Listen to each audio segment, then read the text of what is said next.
Hi, hello, good afternoon. This is Srinivas from AP Today. YSRCP ఓటమికి ప్రధాన కారణాలను చెప్పుకునే సందర్భంలో నేను ఒక విషయం చెప్పడం జరిగింది. ఏంటంటే అది కూల్చివేతలతో ప్రారంభం అవటం అనేది అది మంచి శకునం కాదు. కక్ష సాధింపు చిహ్నంగా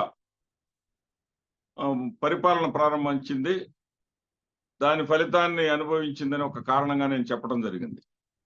విచిత్రంగా తెలుగుదేశం పార్టీ వాళ్ళు వైఎస్ఆర్సీపీని కక్ష సాధించింది అంటూ దాని మీద పోరాటం చేసి అరాచక పాలన అంటూ పోరాటం చేసి ప్రజాస్వామ్యంలో నోరెత్తడానికి వీలు లేకుండా ఉంది అంటూ పోరాటం చేసి ఇప్పుడు వాళ్ళు అదే పని చేస్తా ఉన్నారు. ఒకవైపు ఫలితాలు వస్తున్నటువంటి సమయంలోనే ఫలితాలు వస్తూ ఉండగానే అంతకుముందు ఎన్టీఆర్ హెల్త్ యూనివర్సిటీగా ఉండేది, దాన్ని వైఎస్ఆర్ హెల్త్ యూనివర్సిటీగా జగన్మోహన్ రెడ్డి గారు మార్చాడని, ఆ హెల్త్ యూనివర్సిటీకి గూండాల స్థాయిలో, ఎందుకంటే అక్కడికి వైఎస్ఆర్సీపీ కార్యకర్తలని టీడీపీ కార్యకర్తలని అనలేము, గూండాల మాదిరిగా అక్కడికి వెళ్ళి ఆ వైఎస్ఆర్ హెల్త్ యూనివర్సిటీ అనేటటువంటి అక్షరాలని రాళ్లతోటి కాళ్లతోటి పగలగొట్టి పైశాచిక ఆనందాన్ని పొందారు. దానిని అంతకుముందేమో తెలుగుదేశం మీడియా ఇలాంటి చర్యలను కక్ష సాధింపు చర్యలు అని చెప్పింది. ఇప్పుడేమో వాళ్ళు వేరే భాష్యం చెప్తా ఉన్నారు. ఎంతవరకు ఇది సబబు? తర్వాత పోనీ తెలుగుదేశం పార్టీ వాళ్ళ ఆదేశాలు లేకుండా ఇవేమైనా జరిగినాయా అనుకుంటే చంద్రబాబు నాయుడు గారి ప్రవర్తన ఒకసారి చూద్దాం. చంద్రబాబు నాయుడు గారి కోసం మరి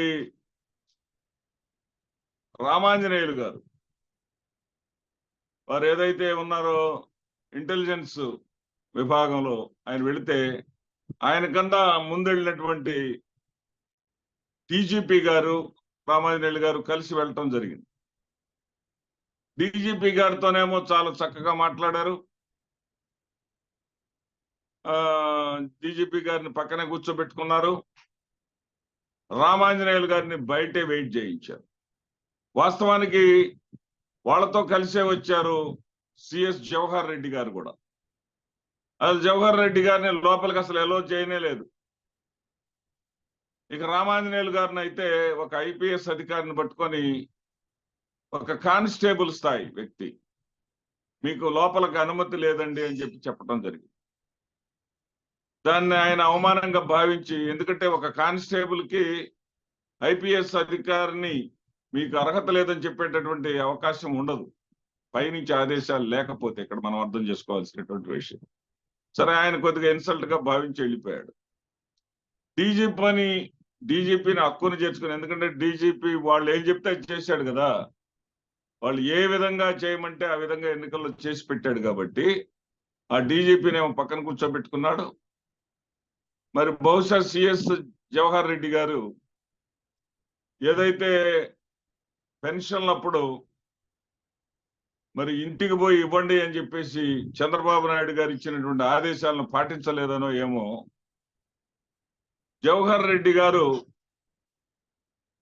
చాలాసేపు వెయిట్ చేయించి చివరికి లోపలికి ఎప్పుడు రప్పించారంటే అందరు అధికారులతో పాటు లోపలికి రమ్మని. సిఎస్ అంటే ముఖ్యమంత్రికి ప్రధానమైనటువంటి కార్యదర్శి. ఆయన వచ్చి బయట నిలబడ్డాడు అనగానే కాబోయేటటువంటి ముఖ్యమంత్రి, ప్రమాణ స్వీకారం చేయబోతున్నటువంటి ముఖ్యమంత్రి లోపలికి పిలవాలి. పిలవకుండా ఆయనను అవమానించి బయట నిలబెట్టింది కాకుండా సిఎస్ తో పాటు ఉన్నటువంటి మిగతా ఉన్నతాధికారులందరినీ కూడా ఒకేసారి లోపలికి రమ్మన్నారు.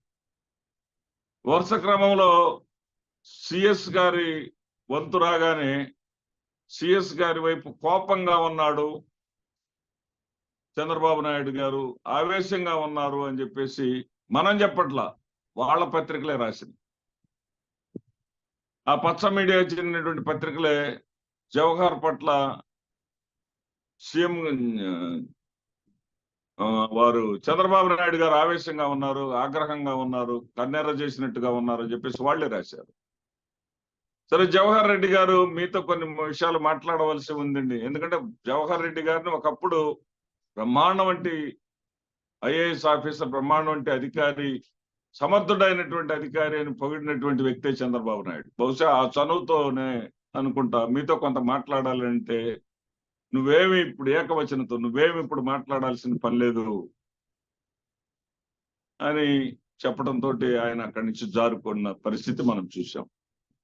అంతేకాకుండా గ్రామాల్లో చాలా చోట్ల మా ప్రతిపాడు కాన్స్టిట్యున్సీలో కోయవారిపాలెంలో దళితుల మీద పోయి దాడులు చేశారు కమ్మ సామాజిక వర్గానికి చెందిన వాడు. అనేక చోట్ల వైఎస్ఆర్ విగ్రహాలను ధ్వంసం చేస్తా ఉన్నారు. పెదకొరపాడు నియోజకవర్గంలో పరిమి గ్రామంలో వైఎస్ఆర్ విగ్రహాన్ని ధ్వంసం చేశారు. ఆ విగ్రహం చుట్టూ కట్టినటువంటి మంటపాన్ని కూడా కూల్చేశారు. అంటే అరాచకం అంటే ఇది అరాచకం కాదా? ఇది కార్యకర్తల ఉత్సాహమా? ఇది కార్యకర్తలు విజయోత్సాహమా? ఇలాంటి అరాచకాలు చేసుకుంటా పోబట్టే కదా, ఇలాంటి అరాచకాలు మీరు చేయబట్టే కదా 2014 నుంచి 19 వరకు చేయబట్టే కదా మిమ్మల్ని 23 సీట్లకు పరిమితం చేసింది. అదేవిధంగా వైఎస్ఆర్సీపీది అరాచకమైనటువంటి పరిపాలన అని మీరు రాసినటువంటి రాతలను నమ్మబట్టే కదా ఈ రోజున జగన్మోహన్ రెడ్డి గారిని ఓడించింది. మరి అదే పని మీరు చేస్తా ఉంటే మళ్ళీ ఎన్నికలనే రావనుకుంటున్నారా? చంద్రబాబు నాయుడు గారే చెప్పారు అధికారం శాశ్వతం కాదు అనేది. ఆయన గెలిచిన తర్వాత, ఎన్నికల ఫలితాలు సంపూర్ణంగా వెలువడిన తర్వాత పవన్ కళ్యాణ్ గారితో కలిసి కూర్చున్నటువంటి తొలి ప్రెస్ మీట్ లో చెప్పారు అధికారం శాశ్వతం కాదు అని. ఎందుకంటే 5 ఏళ్లకు ఒకసారి ఎన్నికలు వస్తాయి, ఆ ఎన్నికల్లో ఫేస్ చేయాల్సిందే అన్న సంగతి నీకు బాగా తెలుసు కాబట్టి అధికారం శాశ్వతం కాదు అని చెప్పావు. ఓకే, మరి ఆ శాశ్వతం కాదు అనే కాని సంగతి ఎందుకు కాదు శాశ్వతం? పరిపాలన బాగా ఉంటేనే ప్రజలు మళ్ళీ ఎంచుకుంటారు. వైఎస్ఆర్సీపీని అరాచకం చేసిందని, నోరెత్తని లేదని చేసేటటువంటి మీరు విగ్రహాలు ధ్వంసం చేస్తుంటే మాట్లాడరు. మీరు గజెట్ నోటిఫికేషన్ ఇచ్చుకోండి. ఆయన ఆ రోజున డాక్టర్ ఎన్టీ రామారావు గారి పేరుని మార్చడం తప్పే. ఆయన గజెట్ నోటిఫికేషన్ ఇచ్చి మార్చాడు. మార్చిన తర్వాత మీరు కొంతమేర ఆందోళన చేశారు.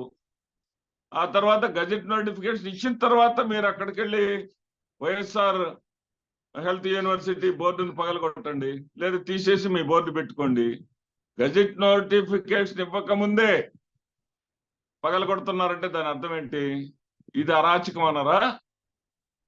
ఒక్కటి విషయం గుర్తుపెట్టుకోండి, నీతి వెనకే అవినీతి ఉంటుంది, సత్యం వెనకే అసత్యం ఉంటుంది. నీతిగా పరిపాలించినటువంటి జగన్మోహన్ రెడ్డి గారి వెంటనే అవినీతితో ఉన్నటువంటి మీరు వచ్చారు. సత్యంతో పరిపాలించినటువంటి జగన్మోహన్ రెడ్డి గారి వెంట అసత్యాలు చెప్పినటువంటి మీరు అధికారంలోకి వచ్చారు. కానీ మీరు గుర్తుపెట్టుకోవాల్సినటువంటి అవసరం ఏంటంటే, సంఖ్య పరంగా నేను పోను కానీ మీకు 3 ఎంపీ సీట్లు మాత్రమే వస్తే జగన్మోహన్ రెడ్డి గారికి 4 ఎంపీ సీట్లు వచ్చినాయి. మీకు 23 మాత్రం ఎమ్మెల్యే టికెట్లు వస్తే జగన్మోహన్ రెడ్డి గారికి 11 ఎమ్మెల్యే టికెట్లు వచ్చినాయి. కానీ వచ్చినటువంటి ఓటింగ్ శాతం కానీ తీసుకుంటే మీకు 39.17% ఓటింగ్ వస్తే జగన్మోహన్ రెడ్డి గారికి 39.37% ఓటింగ్ వచ్చింది. అంటే మీకన్నా ఎక్కువగానే ఓటింగ్ శాతం వచ్చింది. ఆయన ఖచ్చితంగా బౌన్స్ బ్యాక్ అవుతాడు. మీరు ఇలాంటి కక్ష సాధింపులు, ఇలాంటి అరాచకమైనటువంటి పరిపాలన కానీ కొనసాగిస్తే మీరు 5 ఏళ్లు కూడా పరిపాలించకపోవచ్చు. తస్మాత్ జాగ్రత్త.